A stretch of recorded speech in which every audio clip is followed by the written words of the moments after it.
This is Richard Wolff responding to another Ask Prof Wolff question from our Patreon community. This question comes from Jamal Mohamed, and it is simple and clear and very important. It says, how are we supposed to build and be part of communities when our jobs in modern capitalism are so temporary, so often, so fleeting, so often requiring that we move from state to state, from country to country, from job to job? You're absolutely right. It is extremely difficult to get to know people, to put roots down in a community, which is one of the crucial ways in which you build real community. So what we have here is a real clash. Profit is what drives companies to decide whether or not to hire you, to decide whether or not to move you when they've hired you, whether or not to cease your employment, forcing you to look elsewhere for work and thereby uprooting yourself from whatever community you may have been able to help build. So we have a contradiction. Either private capitalism can respond to their profit opportunities, moving you around, hiring and firing people. Today, in the conditions of COVID, 42 million Americans have been fired by their employers because those employers thought that they could ease or overcome their difficulties by shifting the burden onto their employees. That's how capitalism, which divides people into employer-employee, that's how it works. So if you want community, you're going to have to limit the power of corporations. If you want corporations to be quote-unquote free enterprises, and you mean by that free to hire, to fire, to move production, to move your job, if and when they please for the profit of their owners and their shareholders, then you're giving up your freedom to be part of a community. It's either your freedom to have, to build and be part of communities, or it's the corporate business freedom to disregard your need and interest in community, to disregard what impact it has on the broader society that we are without community so much and so often. What's the alternative? Simple.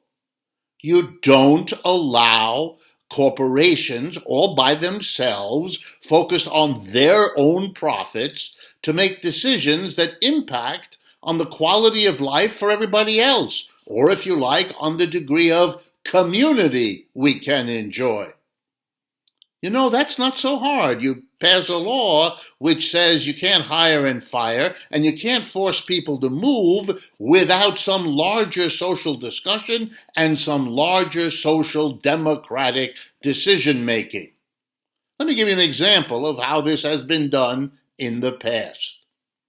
You know, once upon a time, corporations were not only able and willing and free to hire and fire you, to demand that you move, to deny you employment if you don't move, and thereby rip up whatever community you have. Once upon a time, corporations could do all of that, but they could do something else.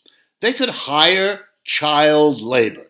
That's right, children as little as 5 and 6 years of age were widely hired in the United States 100 years ago, paid very little, but they found lots of kids desperate enough, because they came from poor families, to do the work, with parents desperate enough to want and need the income that their children's child labor could bring home. Yeah, the children were not happy. Yeah, the children's education was effectively neglected. Yeah, the children were subject to physical, emotional, mental, sexual abuse. Eventually, the families in America, working class families who had those children at home, discovered that the misery of those children, the damage done to them, was just not tolerable. And they passed a law which said to corporations, you're free to do all kinds of things to make money, but here's something you can't do. You can't hire children under 16, 18, it varies, years of age. They outlawed private enterprises, took away their freedom to hire children, made it against the law. And guess what? Capitalism survived, and the working class had one less horror perpetrated on it. Well, you could do the same thing here. No disrupting of communities by firing people, by moving people, without some process of discussion, debate, and democratic voting, so that the interests of people in having a community are as important as the interests of the corporation making money. Maybe even more important, since more people are concerned about the community than there are people making money off the corporation. Think about it. It's an important issue in your life, too. This is Richard Wolff for Ask Prof. Wolff from Democracy at Work.